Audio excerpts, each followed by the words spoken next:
दोस्तों, चाहे कुछ भी हो जाए, ऐसी रोटी कभी मत खाना, नहीं तो अंजाम बुरा हो सकता है। ऐसी दिखने वाली रोटियां आपकी जान ले सकती हैं। ये रोटी नहीं, आपके लिए काल है काल। जानिए कैसे। दोस्तों, कहते हैं कि घर की रोटी खाने से व्यक्ति के शरीर को जो ताकत मिलती है, वो बाहर के खाने से कभी नहीं मिल सकती। दोस्तों, अब इसमें कोई शक नहीं है कि घर का खाना बाहर के खाने से कहीं ज्यादा पौष्टिक और स्वादिष्ट होता है। हालांकि आज के समय में कई लोग इन बातों को ना मानकर घर के खाने के बजाय बाहर का खाना ज्यादा पसंद करते हैं। दोस्तों, ये तो रही वो बातें जो स्वादिष्ट भोजन पर निर्धारित हैं, लेकिन यहाँ पर हम रोटी के बारे में बात करेंगे।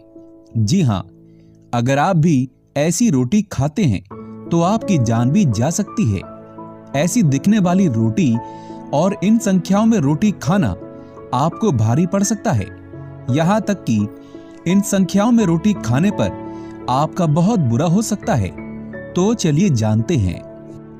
दोस्तों, नंबर 1, खाने की थाली में 3 रोटियां कभी मत परोसना, क्योंकि 3 तिगाड़ा काम बिगाड़ा। वैसे आपने अक्सर देखा होगा कि आमतौर पर खाना खाते समय कई बार हम अपनी थाली में एक साथ 2 या 3 रोटियां रख लेते हैं। मगर क्या आप जानते हैं कि थाली में एक साथ 3 रोटियां रखना अशुभ माना जाता है। गौरतलब है कि गलती से भी कभी भी किसी की थाली में एक साथ 3 रोटियां कभी नहीं रखनी चाहिए। हालांकि अगर कभी किसी को एक साथ 3 रोटियां देने की जरूरत भी पड़े तो तीसरी रोटी को 2 टुकड़ों में बांट दें, जिससे रोटियों की संख्या भी बढ़ जाएगी। वैसे आप भी सोच रहे होंगे कि आखिर थाली में 3 रोटियां रखना अशुभ क्यों माना जाता है। तो चलिए आपको इसके बारे में विस्तार से बताते हैं। दोस्तों, दरअसल हिंदू मान्यताओं के अनुसार संख्या 3 को काफी अशुभ माना जाता है।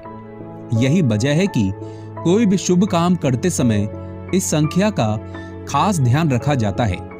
आपकी जानकारी के लिए बता दें कि किसी भी शुभ कार्य या धार्मिक कार्य के लिए 3 वस्तुओं को शामिल नहीं किया जाता। ऐसे में खाना परोसते समय भी इस नियम का पालन करना जरूरी है। इसके अलावा ऐसा माना जाता है कि 3 रोटियां किसी व्यक्ति की मृत्यु के बाद उसके त्रयोदशी संस्कार से पहले निकाले जाने वाले भोजन में ली जाती है।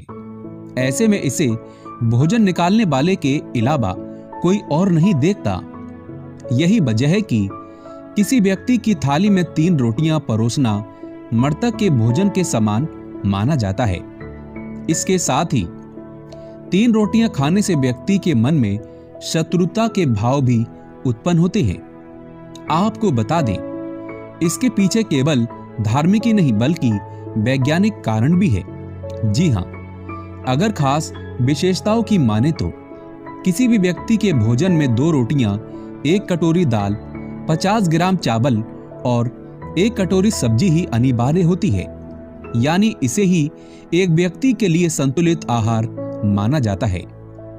इससे व्यक्ति को काफी मात्रा में ऊर्जा प्राप्त होती है। वहीं हम खाने के साथ जो अन्य चीजें खाते हैं, उससे भी हमारे शरीर को कई तरह के पोषक तत्व मिलते हैं। दोस्तों, ऐसे में अगर आप इससे ज्यादा मात्रा में भोजन खाएं तो ये आपके स्वास्थ्य के लिए अच्छा नहीं होगा।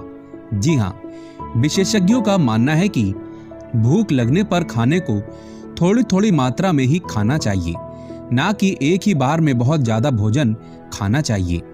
यानी अगर धार्मिक और वैज्ञानिक दृष्टि से देखा जाए तो हर प्रकार से 3 रोटियां खाना संतुलित नहीं माना जाता। दोस्तों, नंबर 2, बासी रोटी ऐसी कभी ना खाएं। डॉक्टर्स की माने तो लंबे समय से रखी हुई रोटी कभी नहीं खाना चाहिए। मिली जानकारी के अनुसार बासी रोटी खाने से कई लोगों की जान जा चुकी है। बासी रोटी को आप कभी भी खाएं तो सबसे पहले आप उसे चेक कर लें। चेक करते समय रोटी में अगर रेशे निकल रहे हैं तो वो रोटी पूरी तरह से जहर बन चुकी है। ऐसी रोटी खाने पर आपकी जान तक जा सकती है। हमेशा याद रहे, बासी रोटी भले ही खाई जा सकती है, लेकिन बिना जांच परख कर बासी रोटी कभी मत खाना। दोस्तों, जानकारी पसंद आए तो एक लाइक तो बनता है, और हाँ, कमेंट बॉक्स में बताएं आपको ये जानकारी कैसी लगी।